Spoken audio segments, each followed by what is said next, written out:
Welcome to my channel.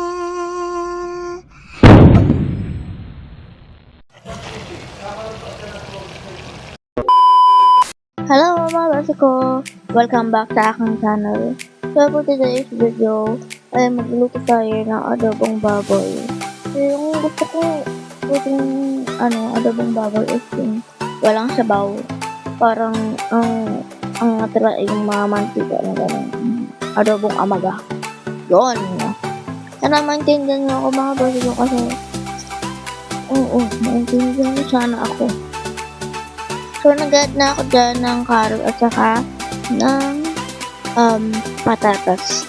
Yun. So, set aside ko lang muna dyan. And then, may ay susunod ko na rin yung bell pepper dito.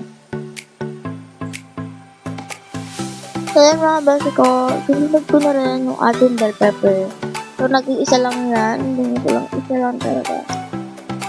Then, ang gagawin ko dyan sa bell pepper na yan, ay ikakat ko ng 4, tapos ko ikakat ulit ng package. Panoorin nyo lang mga basi ko.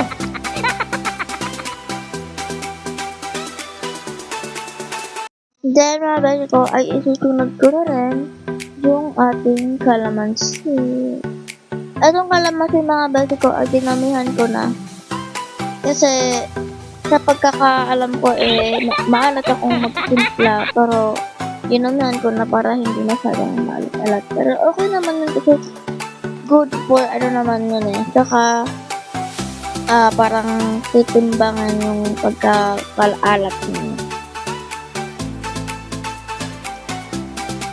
And then mga basi ko, isunod ko lang yung ating sibuyas na nahilo.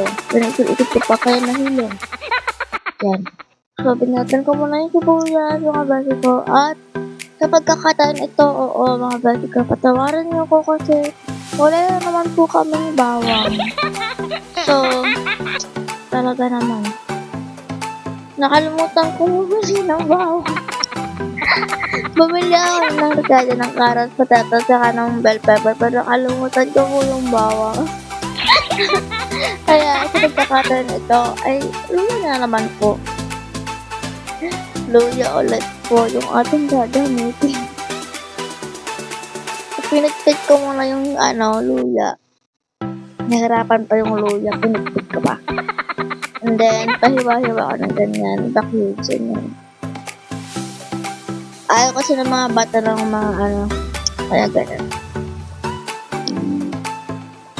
Dahil mga basi ko, isunod ko na rin yung karne.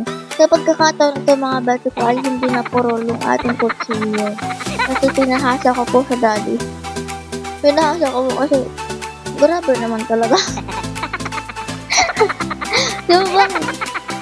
yung bang mapurol yung kutsilyo ko kahapon, nagluto ako na Pero ngayon medyo okay naman na. Pinahasa ko na to kay daddy. Ayan. Then nung kanin naman ay stock yun. Hindi, ang tawag dito, yung sa pagkakakat ko ng karne is iba-iba yung pagkakakat kasi yung iba kasi gusto nila ng adobo tapos ipipilito nila ganun. So, hindi ko alam kung kabilang ba yung nakakaranas ito o nagluto ng ganito na adobo tapos ipipilito. So, masarap naman yun. Kaya hindi pantay-pantay ang hiwa ko dyan. Nasa mga base ko, ayan. So, inihiwa ko lang ng ganyan. Then, isunod ko naman din, ay napigisa na ng pinipito ko pala yung ating gulay. Ayan. Nahihilo talaga ako. Nahihilo na ako nga base ko. Magpasayantahan mo na ako kasi voice over ko lang talaga yung ginagamit ko. Medyo mainit kasi dito sa bahay kaya ayokong magdaldal pag nag-video ako kasi wala lang, maingayin talaga ako kaya mas gusto ko na lang na mag-voice cover. Then, pinag-aside ko na lang yung ating gulay. So, medyo na rin sa golden dimension. Then, sa pagkakataon ng mga basi ko ay binawasan ko na lang yung mantika kasi napakadami. Ayan, so sinadya ko na yung sibuyas at saka yung luya ng mga basi ko. Dahil sinigran yung karne na hiniwa ko kanina, and then halo ulit yung mga basi ko. Oo. So nagkakataon nun ay nahihirapan akong maghalo-halo ng ganyan kasi yung kawali kasi gumagalaw. Sumasayaw mag-isa kaya ako talagang yung parang gusto ko sanang i-ano kaya lang nahawa ko na lang, then nilagyan ko ng toyo at saka tubig. Ayan. So, yung namin kong tubig dito mga basi ko ay 2.5 tubig sa baso. Mas gusto ko kasi na mas malambot yung karne pag nakain. Kasi pag medyo matigas-tigas, diba, parang siyang chewy na dumidikit-dikit sa may ayun. Dumidikit-dikit. Kaya sa mga basi ko, pinakulo ko lang ngayon, lumulagyan ko ng black pepper yung mga basi ko. And then yun ng asin, saka ginusan at pampalasa ng bayan. And then, ayan, tingnan siyang pork cube ka rin. Then, halo ko lang din yung mga basi ko. Sa panahon ng mga basi ko, grabe yung amoy, ang bango na. And then, sinakpan ko rin, butin ko rin agad. And then, nilagay ko na rin yung mga gulay. Ayan. So, hinalo ko lang yan para maging pantay din.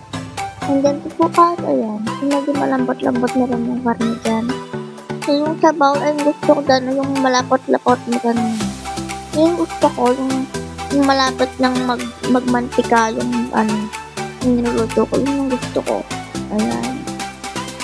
Sa pagkakataon yan, ay luto na yung baboy. So, mas gusto ko pa na mas oily, parang lumabas yung mantika ng baboy. Yun yung gusto ko sa adobong baboy. And then, nilagay ko na rin yung kalamansi. And then, siling yung labuyo, ganun. And then, yan. Ito yung itsura. Di ba? Ang bango-bango niya. Nagugutom na ako, na ewan. Kaya, kain tayo mga bati. Bye!